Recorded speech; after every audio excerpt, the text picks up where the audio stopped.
उम्मीद करते आप सब बिल्कुल सही होंगे, आपकी तैयारी भी अच्छी चल रही होगी। आपके लिए आज बहुत ही महत्वपूर्ण क्लास होने वाली है, क्योंकि ये भी प्रीवियस ईयर का आपका पेपर है जो 2022 में आया था। आज हम लोग बात करेंगे पर्यावरण अध्ययन के विषय में। इससे पहले हमारी क्लास कल आई थी आपके लिए सीडीपी की, और शाम को एक मैथ की क्लास आई थी। तो प्लीज़ उन वीडियो को ज़रूर देखिए आप जाकर, आपकी बहुत हेल्प होगी एग्ज़ाम में आने वाले। चलिए देखते हैं, ईवीएस का पेपर ये आपका है, शायद 2022 का पेपर ये आपका है। ठीक है, आइए इन क्वेश्चनों को हल करते हैं। देखिए, एक चीज़ याद रखना, आप पेपर होने से पहले जितने ज़्यादा प्रीवियस ईयर के क्वेश्चन हल कर सकते हैं उनको हल करिए, वही आपके लिए वहाँ पर महत्वपूर्ण होगा। सबसे पहले देखते हैं पहला क्वेश्चन हमारा क्या कह रहा है।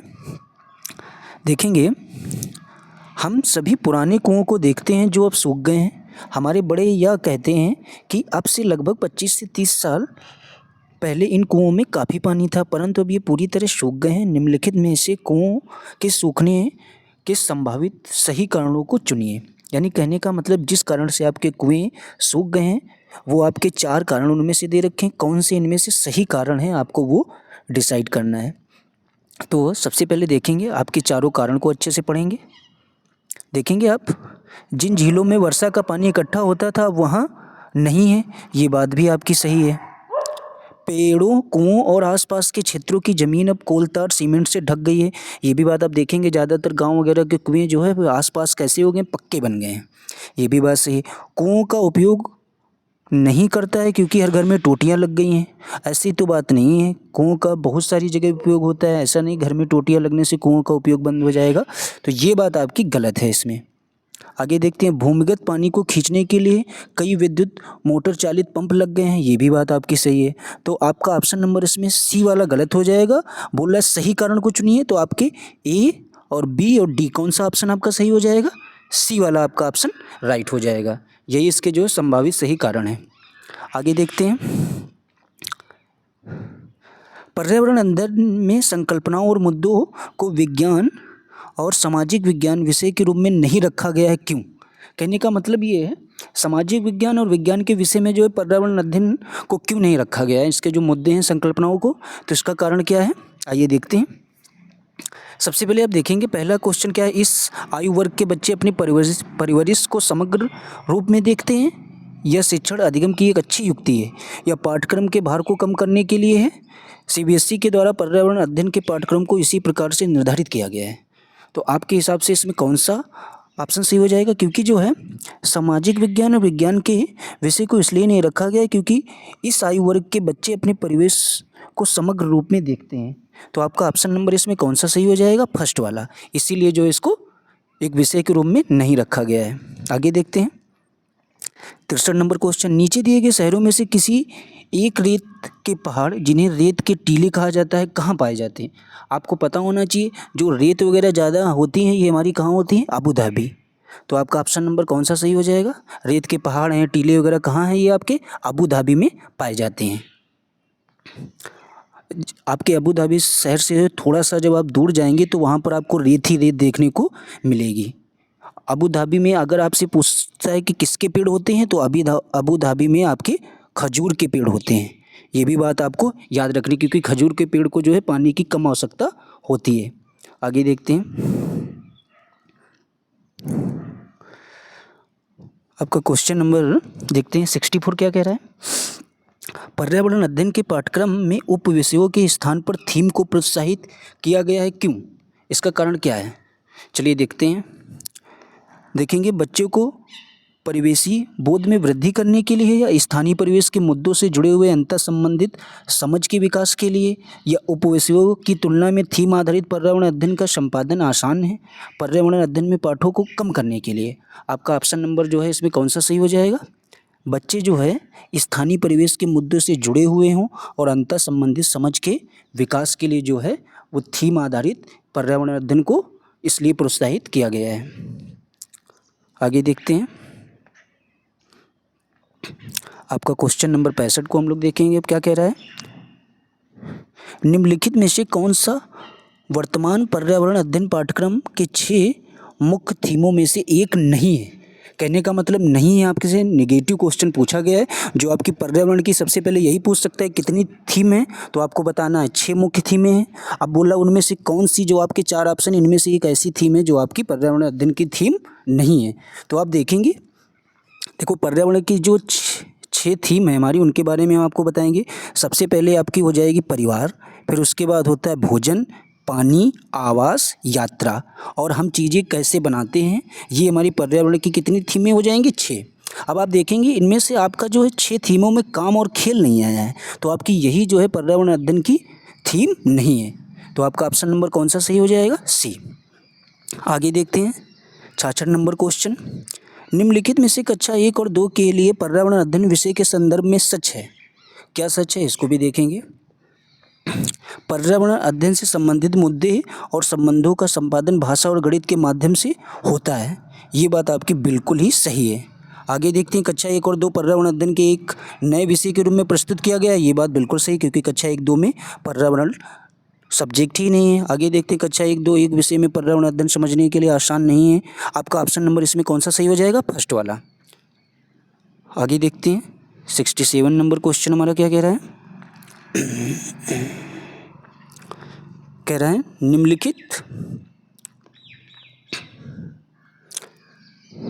निम्नलिखित में से क्या एक पर्यावरण अध्ययन में ज्ञान की रचना में बहुत ही महत्वपूर्ण है।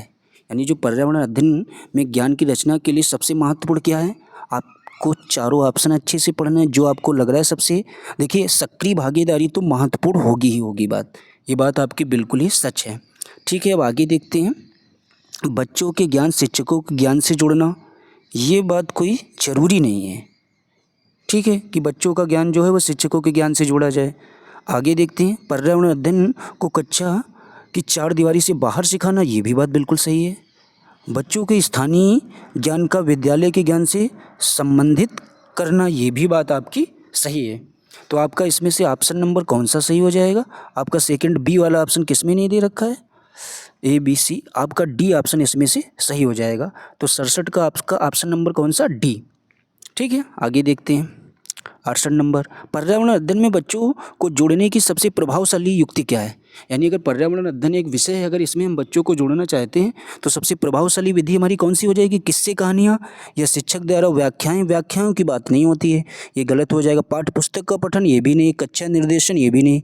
हमारे हिसाब से जो है आपका ऑप्शन नंबर इसमें कौन सा सही हो जाएगा? 68 का डी नंबर। किस्से और कहानियाँ जो है ये सबसे प्रभावशाली विधि होगी बच्चों को पर्यावरण अध्ययन के विषय से जोड़ने के लिए। आगे देखते हैं 69 नंबर क्वेश्चन क्या कह रहा है। निम्नलिखित में से कौन सा एक पर्यावरण अध्ययन के संबंध में सच नहीं है। नहीं, नेगेटिव पूछा गया, तो देखते हैं। आपको देखना है पर्यावरण अध्ययन बाल केंद्रित अध्ययन है, ये बात बिल्कुल सही है। पर्यावरण अध्ययन बच्चों को अपने परिवेश में खोजने का अवसर देता है, ये भी बात सही है। पर्यावरण अध्ययन वर्णों और परिभाषाओं पर बल देता है, ये बात जो है आपकी बिल्कुल भी सच नहीं है। पर्यावरण अध्ययन की प्रकृति एकीकृत है, ये भी बात आपकी सही है। तो 69 का आपका ऑप्शन नंबर कौन सा हो जाएगा? सी वाला। ठीक है, आगे देखते हैं 70 नंबर। एक शिक्षक हमेशा क्रियाकलापों को कराने के बाद प्रश्नों और चर्चाओं का संचालन करता है।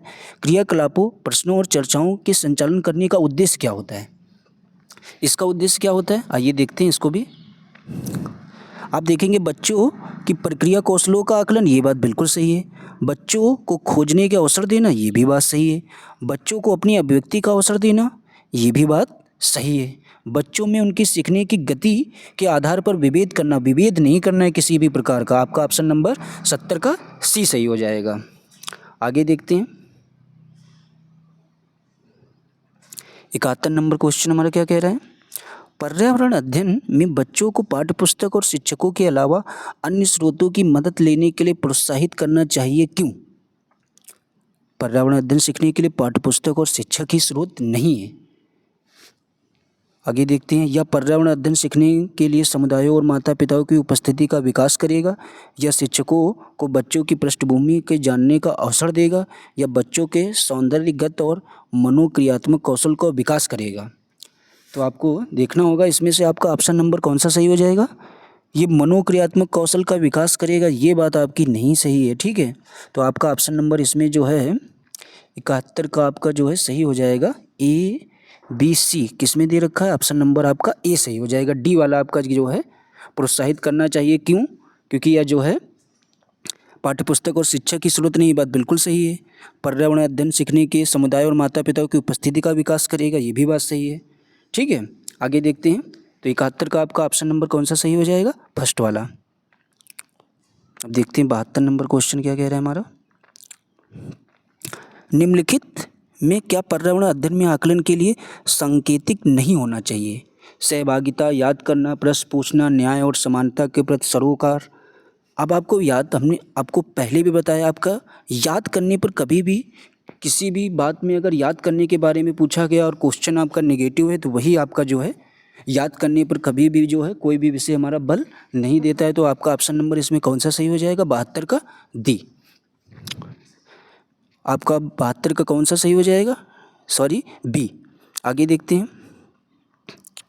पर्यावरण अध्ययन में शिक्षक के द्वारा बच्चों को स्वयं अपने का आकलन के लिए अवसर देना चाहिए। स्व आकलन क्या है? स्व आकलन जो है हमारा क्या हो जाएगा? ये जो है सीखने के लिए समान आकलन हो जाता है।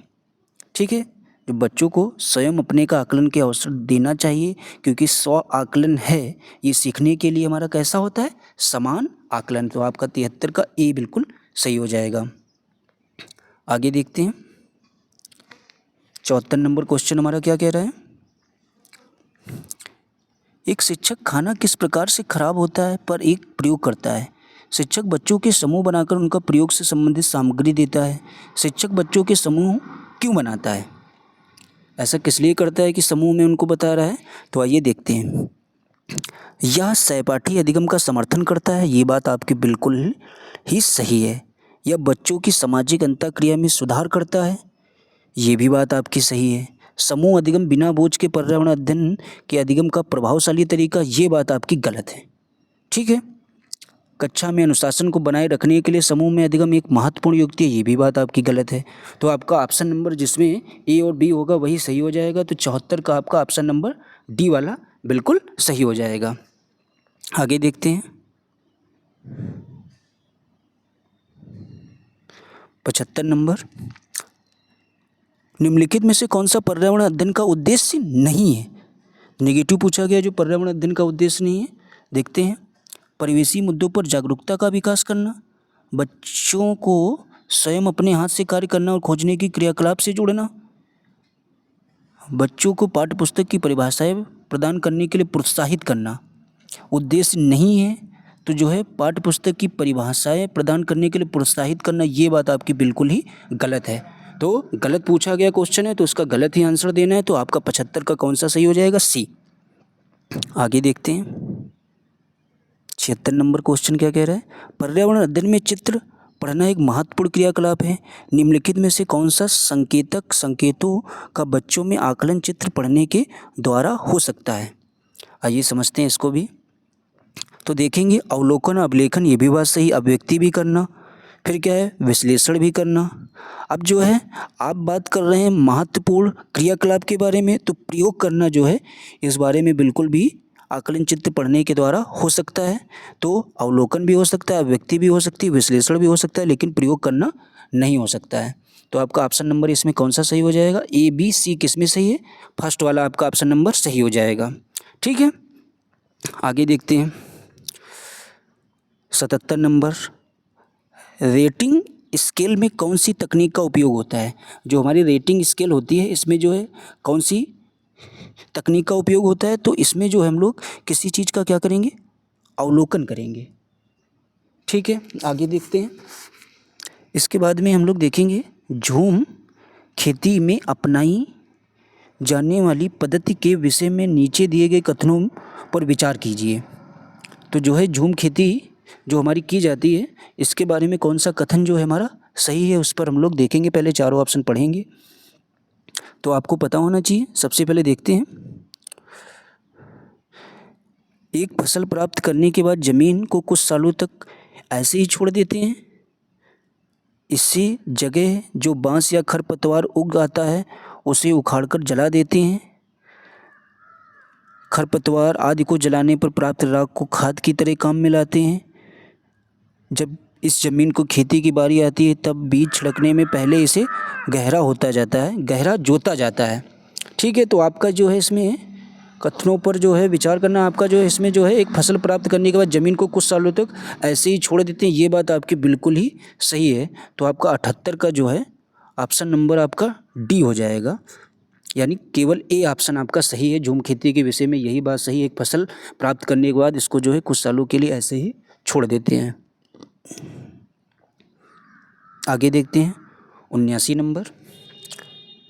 किसी पर्वतीय क्षेत्र में भ्रमण करने पर यह पाया गया है कि लोगों ने अपने घर पत्थर, मिट्टी, लकड़ी और चूने से बनाए हैं। यह घर 2 मंजिलें हैं। नीचे की मंजिलों पर जानवरों को रखते हैं तथा ज़रूरत के सामान भी इकट्ठा करके रखते हैं।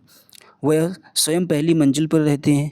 सभी घरों की छतें समतल हैं तथा इन्हें पेड़ों के मोटे तनों से बनाया गया है। यह पर्वतीय क्षेत्र नीचे दिए गए किस प्रदेश का भाग है?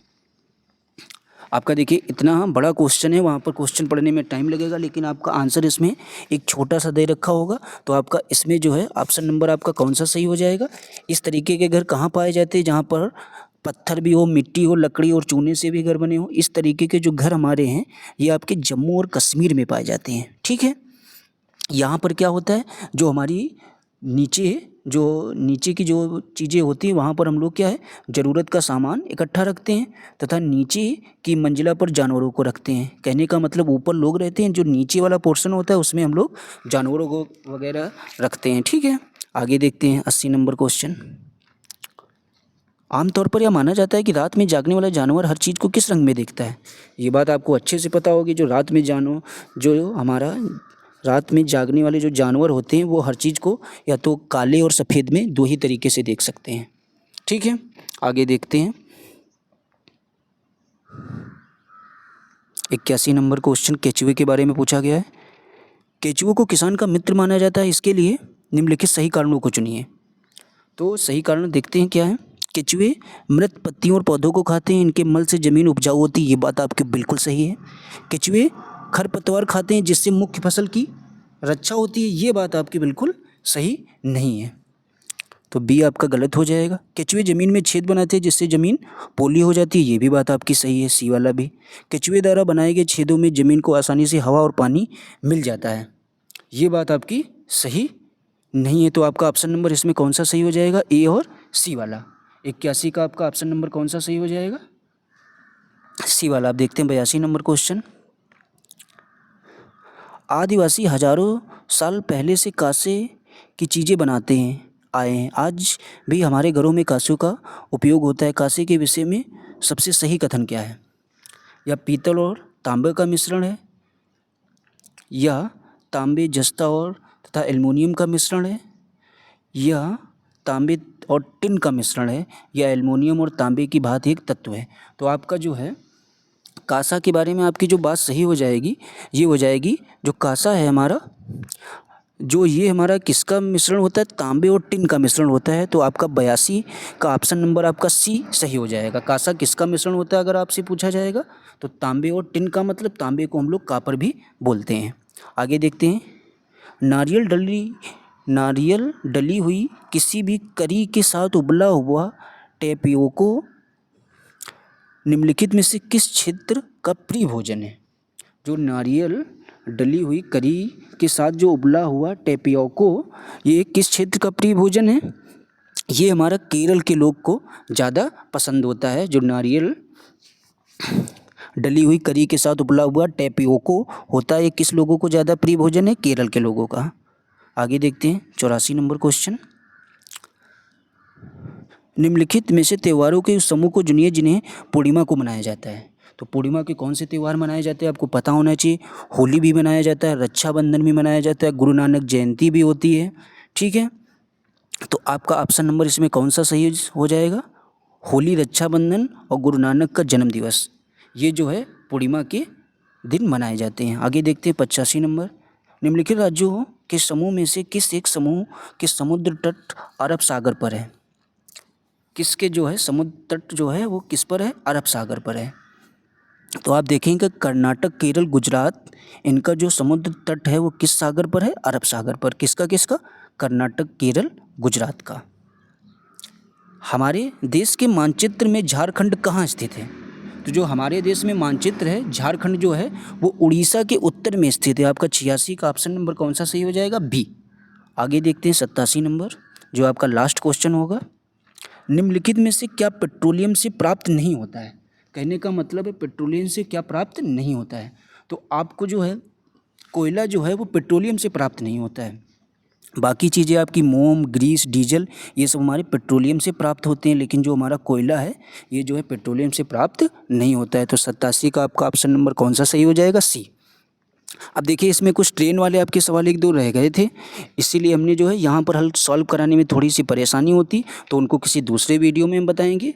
तो आपके लिए आज इतने ही क्वेश्चन थे। अगर हमारी वीडियो आपको पसंद आई हो तो प्लीज़ चैनल को लाइक, शेयर, सब्सक्राइब जरूर कर देना, क्योंकि हम आपके लिए वही क्वेश्चन ढूंढ कर ला रहे हैं जो आपके एग्ज़ाम में पूछे जाने की जिनकी संभावना सबसे ज़्यादा है। और आपको हमारी वीडियो ढेर सारी मिल जाएंगी। अगर आप हमारे चैनल में जाएंगे आपको वही कंटेंट मिलेगा जो आपकी परीक्षा में पूछा जाएगा। तो प्लीज़ उनको जाकर भी देखिए आप, कि बहुत परीक्षा में हेल्प होगी। और थैंक्स फॉर वॉचिंग।